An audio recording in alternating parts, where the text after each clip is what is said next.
Sir చెప్పండి, రాబోయేది NDA కూటమి అని అంటున్నారు. ఒకవేళ ఎన్డీఏ కూటమి వస్తే ముఖ్యంగా క్రిస్టియానికి సంబంధించి ఏమైనా అభివృద్ధి జరిగే అవకాశం ఉందా?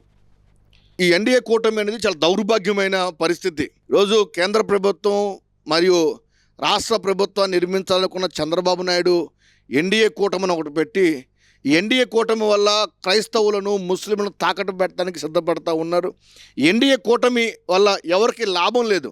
నిజంగా ఎన్డీఏ కూటమి అనేది వస్తే ఖచ్చితంగా దెబ్బతినేది క్రైస్తవ వ్యవస్థ, ముస్లిం వ్యవస్థ. ఈరోజు రేపు రాబోయే రోజుల్లో ఎన్డీఏ కూటమి ద్వారా మన ఆస్తులు జప్తు చేస్తారు. మనకు ప్రాణ నష్టం వచ్చినా ఎన్డీఏ కూటమి ద్వారా ఎవరికి ఎటువంటి లాభం చేయకూడదు. ఈరోజు ఉత్తరప్రదేశ్ అనే ప్రాంతంలో సుమారు ఆంధ్రప్రదేశ్ సంబంధించిన దైవ సేవకులు ఈ ఎన్డీఏ కూటమిలో భాగంగా మత మార్పిడి బిల్లు ద్వారా 54 మంది సేవకులు ఈరోజు ఉత్తరప్రదేశ్ జైల్లో మగ్గుతూ ఉన్నారు. ఎన్డీఏ కూటమి వల్ల మీరు ఏమి లాభం చేస్తారు చెప్పండి. ఈరోజు జగన్మోహన్ రెడ్డి క్రైస్తవుల పక్షాన మంచి మేనిఫెస్టో ఇచ్చాడు. అదే చంద్రబాబు నాయుడు కావచ్చు, లేకపోతే కేంద్రంలో ఉన్న నరేంద్ర మోదీ కావచ్చు, లేకపోతే జనసేన పార్టీకి సంబంధించిన పవన్ కళ్యాణ్ కావచ్చు, ఒక్కసారి మీ మేనిఫెస్టోలో క్రైస్తవులకు సంబంధించి కానీ, ముస్లిం సోదరులకు సంబంధించి కానీ, దళిత క్రైస్తవులకు సంబంధించి కానీ ఏదైనా చక్కటి మేనిఫెస్టో ఉందా? ఎన్డీఏ కూటమిలో ఎంతమంది క్రైస్తవ కుటుంబాలకు లబ్ధి చేకూరింది? ఎన్డీఏ కూటమిలో ఎంతమంది ముస్లిం మైనార్టీ సోదరులు బాగుపడ్డారు? ఒక్కసారి మీ ఎన్డీఏ కూటమి యొక్క మేనిఫెస్టోని మీరు బయటకు తీస్తే ప్రజలు చెప్పుతో కొడతారు మిమ్మల్ని. కాబట్టి కూటముల వల్ల ఒరిగేది ఏమీ లేదు. రేపు రాబోయేది వైఎస్ఆర్సీపీ ప్రభుత్వం.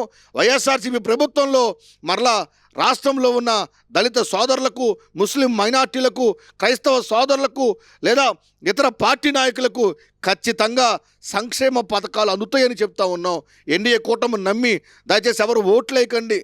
దౌర్భాగ్యం ఏంటంటే ఈరోజు బీజేపీ క్రైస్తవుల పక్షాన ఏమి చేసిందో తెలియదు, దళితుల పక్షాన ఏం చేస్తుందో తెలియదు, ముస్లింల పక్షాన ఏం చేస్తుందో తెలియదు.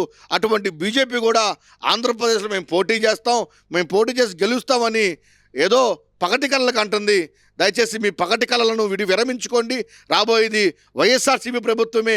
మీ ఎన్డీఏ కూటమిని ఆంధ్రప్రదేశ్ ప్రజలు నమ్మరు. ఆంధ్రప్రదేశ్ ప్రజలు సరైన బుద్ధి త్వరలోనే మీకు చెప్తారు.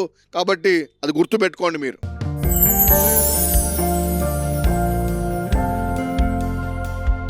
లవ్, ఈ అందమైన 4 అక్షరాల బారిన పడని మనిషి ఉండరు, మనసు ఉండదు. ఈ లవ్ కొంతమంది జీవితానికి సరిపడా మధురమైన అనుభూతులను అందిస్తే,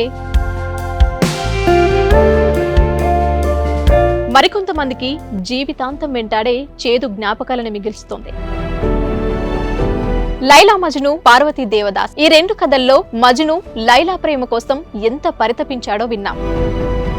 దేవదాస్ పార్వతి ప్రేమ కోసం ఎంత పిచ్చోడయ్యాడో చూసాం. కానీ లైలా మజ్ను ప్రేమ కోసం ఎంత ఆరాటపడిందో మనం ఆలోచించలేదు. దేవదాసు దూరమయ్యాక పార్వతి పరిస్థితి ఏంటో మనం అర్థం చేసుకోలేదు. ప్రేమ నుండి పెళ్లి వరకు వెళ్ళలేకపోయినా ఎంతో మంది అమ్మాయిల బ్రేకప్ స్టోరీస్తో మీ లవ్ టుడే.